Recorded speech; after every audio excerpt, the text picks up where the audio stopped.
Alrighty, good morning, everybody. It is Thursday, February 27th of 2025. We're going to start with just a little lesson from yesterday, and then we'll get into our pre-market for this morning. So I want to talk about how I nailed the high of the day yesterday. Again, this is stuff that if you just follow our processes here, you are going to, quote, get lucky here and there and actually get in on a trade off a level with a signal, and that's going to be the high or the low of the day. Now, hey, sometimes you're going to get in, it's going to kind of chop back and forth and never really get anywhere. But I do want to talk about how I nailed this high, why I took this trade, and then you can see what ended up happening after, right? So, nailed the high of the day yesterday on that short, and I had a little winner earlier in the day, so I was done after that. So let's take a look here. So as the market opened yesterday, as you can see, they held right off the first roadmap level for the breakout.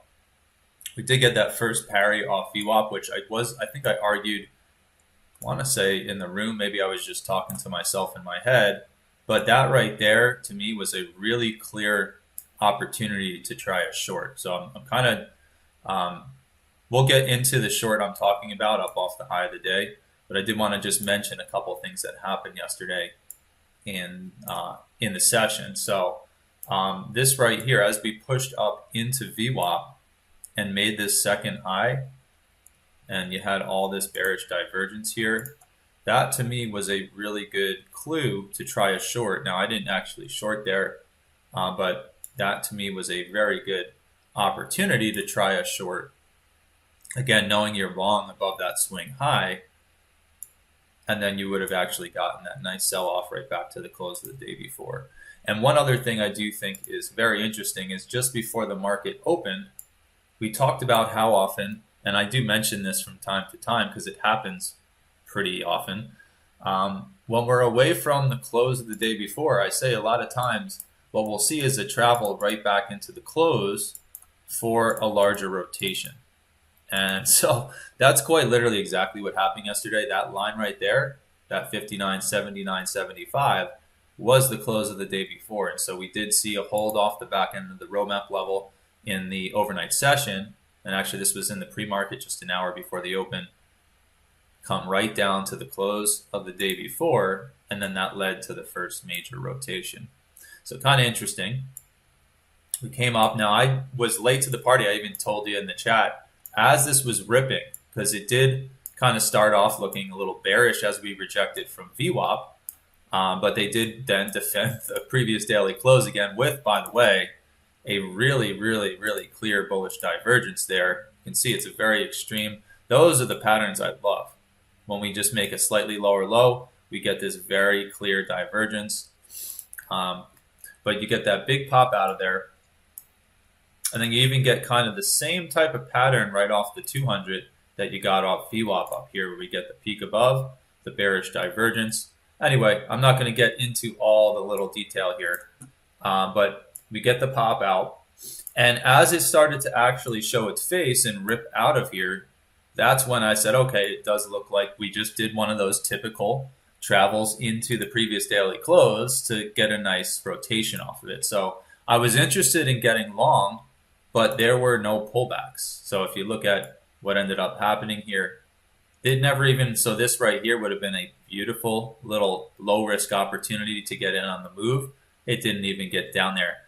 And I believe at some point, yes. So I'm actually happy we're talking about this. So as it's ripping out, I saw my first opportunity and I knew it was aggressive. Now this isn't a level. I just drew this on the chart yesterday after we bounced from that area later on in the morning. So that was not on the chart. But as we came up, I noticed we were pulling back into the fast moving average, and my RVI here was giving me very clear divergence compared to that last swing, right? You can see very clearly here how exaggerated that RVI got when price came into the fast moving average. So I literally got filled right off the fast moving average, and I got a 2 and a 4 point fill. It got to 5 points, but then rotated out. And then as it was pulling back and I closed the rest of my position out, I decided the next best place to put a long was right off of the Holy Orange power level, because not only was it the Holy Orange power level in what looked to be the beginning of a breakout here, but it was this last little micro swing here from just before the market opened. So I thought, hey, there's some confluence there. And I did, if you're wondering how I was thinking at this time, I did also think, well, we could probably pull deeper into the 200 here. And I was a little bit concerned about that, but I just put the trade on because I know how well the Hopal works. And I literally had a limit order there at 96.25. As we pulled back, I saw this very scenario with another potential divergence forming. I put it on, and look what happened. It bounced one tick in front and never came back. So I almost nailed that beautiful low there, and I actually would have got a really nice full trade all the way up. But again, I missed it by 1 or 2 ticks. So my entry was 96.25, and it bounced 96.75. Right? So that's the way the cookie crumbles sometimes with trading. And did I chase it? Did I start trying to enter on all the way up here? No, I accepted that I missed my opportunity by a tick or two. And that's just the way the cookie crumbles. Sometimes it's going to pull right in, fill me, and go. Sometimes I might miss out. Sometimes it might fill me, take my stop out to the tick, and then go, right? So that is the nature of trading. That's what makes it so frustrating and so difficult for a human being to navigate this type of stuff. So that was annoying, but again, on to the next trade. And then as we came up here, my friends, right into the major roadmap level. So I'm going to just kind of speed this up now. We've been spending way too much time here. I started to notice all the bearish divergences up off this high as we started testing in, right? We came in, the first test gave one, and then we started kind of inching into it. We kept getting divergence. And I looked over to my 3-minute chart, which is on the left of the screen here. And this is what I saw up off the high, up off that level. So I saw this big potential bearish divergence. Look at that beautiful pattern. You know, you've got this pushed right into our roadmap level. You have the divergence there forming, and I see it on the 3-minute. Let's bring this back in. I see it here on my 3-minute chart as I see this on my 512. So I see the 3-minute showing potential. I see the 512 continuing to show divergence on these swings. We did push to a slightly higher high, got another divergence, and that's right where I entered. And I put my entry right at 60.23. So now there's another piece of the puzzle here that I haven't mentioned, and that final piece of the puzzle is what gave me the confidence to try this short, right? So I had my potential 3-minute bearish divergence. We were at a level that I know has edge. My 512 started to print divergence, but let's go ahead and zoom out here. Maybe I'll grab my 30-minute chart and look at what price was pushing into when we made the high of the day yesterday. So let's move this back. And as we're pushing up here, by the way, I was watching this before we got there, right? So I knew as the market was launching out off the previous daily close right out of the open and was coming up here, I opened my higher time frames and looked at what we were pushing right up into, which was this swing right here, right about 2 or 3 ticks beyond the roadmap level there. So I have this major low in the market, right? Very, very clear. It doesn't take, you could take a toddler and you could point out, where are the major lows on the chart? He's going to give you each of these, right? So very obvious major low in the chart right at the roadmap level. In this case, this was an instance where we came all the way down. We sold off hundreds of points and bounced, I mean, quite literally a point in front of our roadmap level, right? So I just accept that that's kind of what happens around a major area of support and resistance. Sometimes it's going to hold perfectly. Sometimes we're going to bounce in front. Sometimes we'll push into it, push by a point or two through it, and then make the rotation. So I know this is a higher time frame area of support and resistance, and the most recent test, we get this nice, you know, nearly 30, 40 point bounce. So as we came up into that area yesterday, I already knew about that level. I wanted to watch that area to see if I started to get the very signals I wanted to get, right? So my structure, my price structure was there. I know I have edge off the major roadmap level, and then my 3-minute looked like that. And then on my 512, I saw the peak to the slightly higher high. I saw the divergence, and I pulled the trigger. Now, that was the high of the day. We never came back. It did come to the tick, to the entry, but never got through the swing high, which is where I left my stop. And honestly, my stop was up around 25, 25 half right there. So I could have just left that, but I did tighten it up as this started to pull back. And then, as you can see, we never came back. So it did make one final pop up to fail just in front of it. And when I see that type of price action, that solidifies my confidence that this is going to continue to go, because we see this stuff happen all the time where we make a major high, they come back and they kind of whimper out, quite literally a couple ticks in front of the high, and then that begins the sell-off, right? So that was a really good feeling to see that happen. And then that was it, just kind of ripped from there. And we'll finish this up here. So we started the pullback.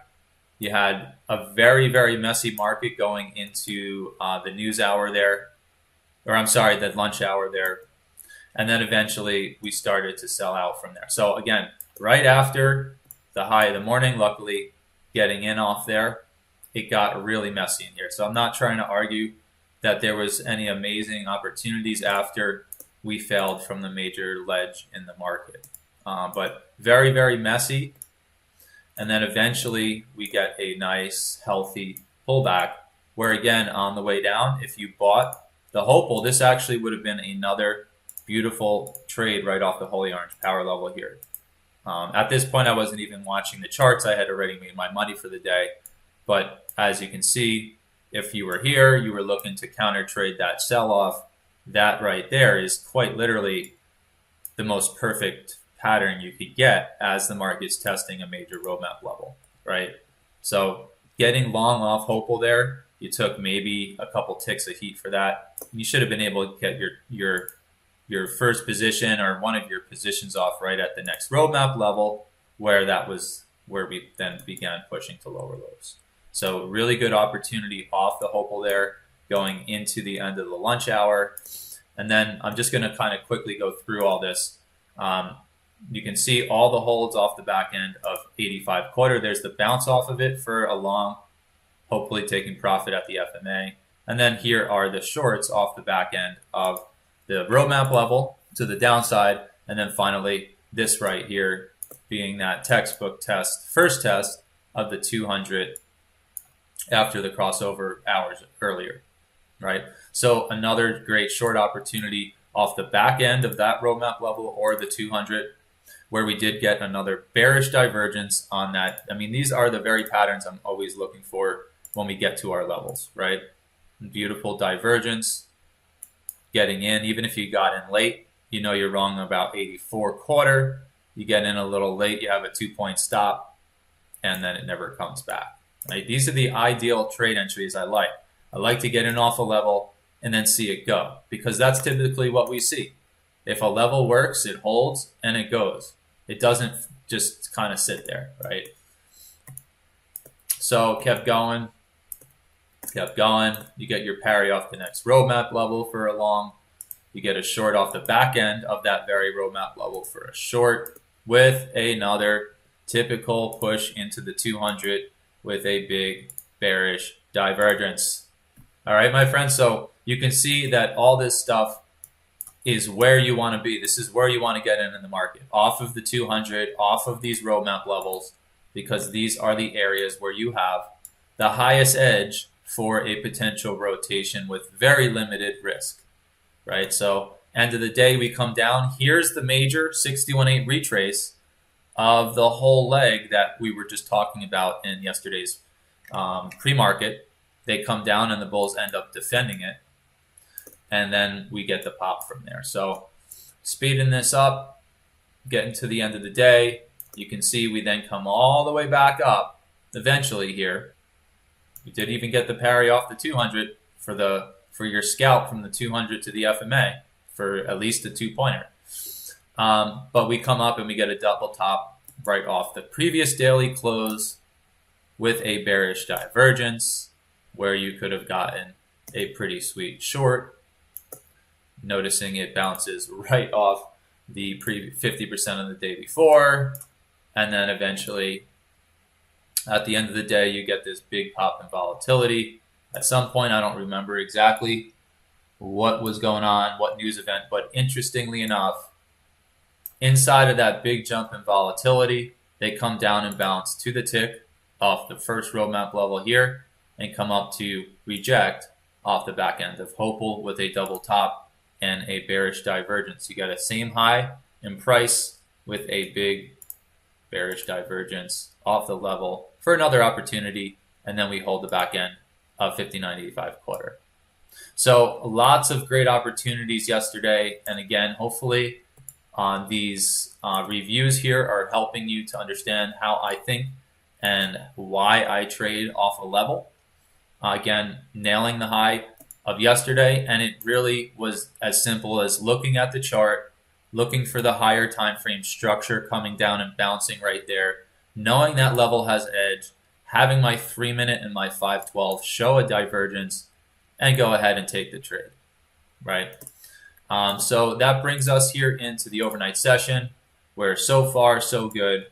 We have a pullback to bounce 1 or 2 ticks in front of the roadmap level here, only to come up in the overnight session to fail the high of the overnight session right off 60.11, our next roadmap level. And now you can see on the pullback here, a hold from the 200 for a pop, a hold from the VWAP for a pop, a hold from the back end of the VWAP for the failure, and then a beautiful bounce to the tick off that roadmap level for the push that we're currently in. And now you can see we're right back to the Hopal, holy orange power level, and we've got bearish divergence pulling back off the first test and a bearish divergence off the second test.